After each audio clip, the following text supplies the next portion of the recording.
Hey, hey, English learners! Welcome back to another cozy conversation where you can relax, improve your English, and maybe even think about life a little differently. Yes, whether you are listening while drinking coffee, walking outside, cleaning your room, or secretly avoiding work for a few minutes, we are really happy you pressed play today. And honestly, if you are cleaning your room right now, this episode might become very interesting for you.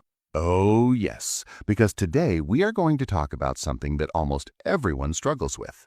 Rooms full of stuff Phones full of apps, and brains full of thoughts. especially those thoughts that say, I really should organize my life one day. Ah, yes, the famous one day. That magical future day where suddenly everything becomes clean, simple, and perfectly organized. Our rooms look like peaceful hotel rooms. Our phones have only 3 apps. I wake up at 5 in the morning to meditate and drink green tea. Exactly. That day is coming, probably in the year 2095. But jokes aside, many people today feel something very similar. Life feels full. Not full in a happy way. Full in a heavy way. Too many things to look at. Too many messages. Too many plans. Too many choices. And sometimes you wake up in the morning, open your eyes, and before you even stand up, your mind already feels tired. Because your brain immediately starts listing everything. Messages to answer, Emails to check. things to buy, Things to fix. and suddenly the day hasn't even started yet, but your mind already feels crowded. If that sounds familiar to you, then today's conversation might help you look at life in a slightly different way. Because today, we want to explore a very small sentence that carries a very big idea. A sentence that sounds strange at first, Maybe even a little confusing. but the more you think about it, the more it starts to make sense. And that sentence is simple. Less is more. Now, when I first heard that sentence, I immediately disagreed. Same here. My brain said, "Excuse me, mathematics says something different, Yes, less means less. and more means more." End of discussion. But real life started showing me something interesting. What happened? Reflective storytelling tone. One morning, I walked into my room and looked at my desk. Uh-oh, I feel a story coming. Oh, yes. What'd you see? A desk that looked less like a workspace and more like a small museum of random objects. That sounds very familiar. Pens, notebooks, cables, headphones, sticky notes, old receipts, and somehow all of them believed they belonged there forever. The permanent residence. Exactly. So what'd you do? I decided to remove everything. Everything. Almost everything. What did you keep? Just one lamp and one notebook. That must have looked very empty. Yes, but something interesting happened. Now I'm really curious. The whole room suddenly felt calmer. Just from clearing one desk? Yes. That's fascinating because nothing big changed. Same room, Same furniture, only fewer things. and somehow your mind also felt lighter. Exactly. That reminds me of something many people talk about today. What is it? Clutter. Clutter is when too many things fill one space. Not necessarily dirty. Just crowded. And the strange thing is that clutter doesn't only live in our rooms. That's true.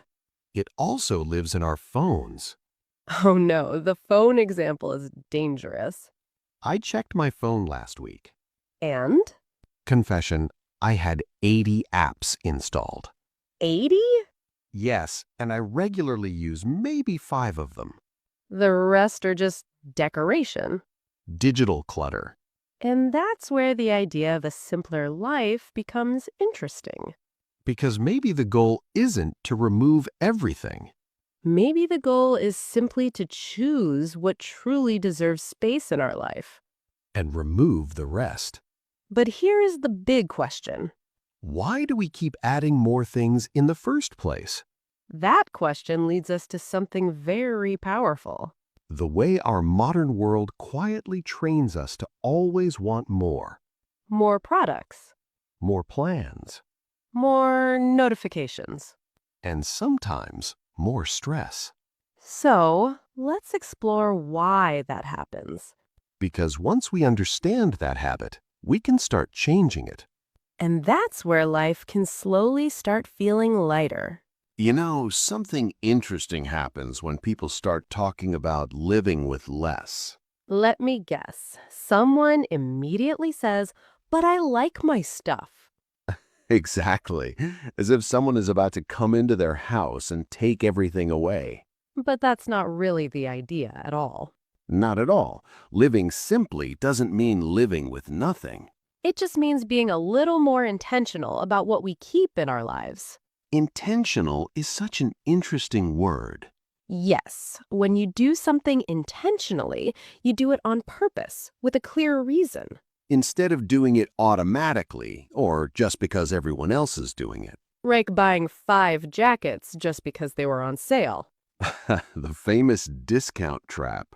You go to the store planning to buy one thing, And somehow you come home with 3 bags. and you're not even sure what happened. Exactly. But our world makes that very easy to do. How so? Because we live in a culture that constantly encourages us to buy more. That reminds me of another important word. Which one? Consumerism. Consumerism is a lifestyle where buying things becomes the answer to many feelings. What kind of feelings? Feeling bored?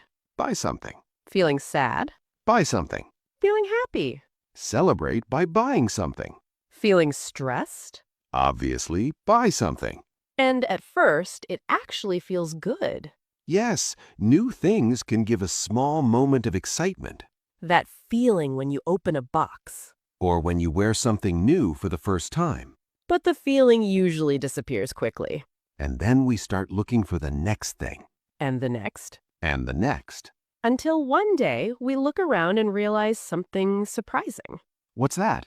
We own many things, but we don't necessarily feel happier. In fact, sometimes we feel more stressed. Why do you think that happens? Because every new thing also creates a small responsibility. What kind of responsibility? You have to store it, Clean it, organize it, repair it. remember where you put it, That last one is very important. especially for people like me who forget everything. So slowly, our homes fill with objects. And our minds fill with small responsibilities. And that can make life feel heavy. But here's something interesting. Tell me. Last year, I traveled for 10 days with only one backpack. Only one? Yes, and that was very unusual for me. Let me guess. Normally, you pack like you're moving to another country. Exactly. So what happened on that trip? The first day, I felt nervous Why? because I kept thinking, what if I need something that I didn't bring? That's a very common feeling. But after a few days, something surprising happened. What changed? My life felt easier. Easier in what way? I didn't spend 10 minutes choosing clothes every morning. Because you only had a few options. Exactly. And what about the rest of the trip? My mind felt lighter. That's fascinating. Instead of managing my things, I could enjoy the experience. The city, The food, the conversations. the little moments. So, in a strange way, fewer things gave you more freedom. Exactly. That reminds me of another word people often use when they talk about simplifying life. Which word? Clear. Downsize. What does that mean exactly? Downsizing means making something smaller. Like moving to a smaller apartment? Yes, Or reducing the number of things you own? exactly. But downsizing doesn't have to be dramatic. Not at all. It can start with very small choices. Like what? One drawer, One shelf. one folder on your computer. One screen on your phone. Small areas that become calm again. And when one space becomes calmer, our mind also relaxes. That's something many people notice. What do you mean? When their environment becomes simpler, Their thoughts become clearer. and that feeling creates something very valuable, Which is what? peace of mind. Peace of mind means your mind feels calm and safe, Not constantly worried, not constantly overwhelmed. just calm. But there is another reason people collect too many things. What is it? Comparison. Comparing our lives with other people. Especially online. Because when we scroll through social media, We see everyone's best moments. new phones, Beautiful vacations. expensive restaurants, Perfect homes. and suddenly our normal life feels smaller. Even if it was perfectly fine before. That's when people start trying to keep up with others. What does keep up with mean? It means trying to stay at the same level as someone else. Same phone. Same clothes. Same lifestyle. But constantly trying to keep up can be exhausting, Because there will always be someone with more.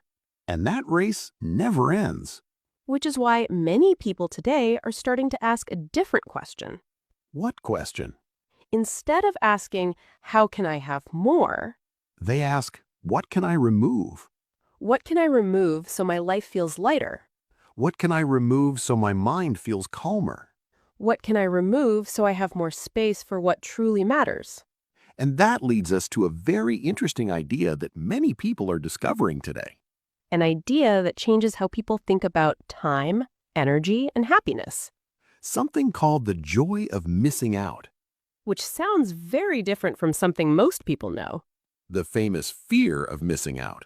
And understanding the difference between those two ideas can completely change how we experience our daily lives.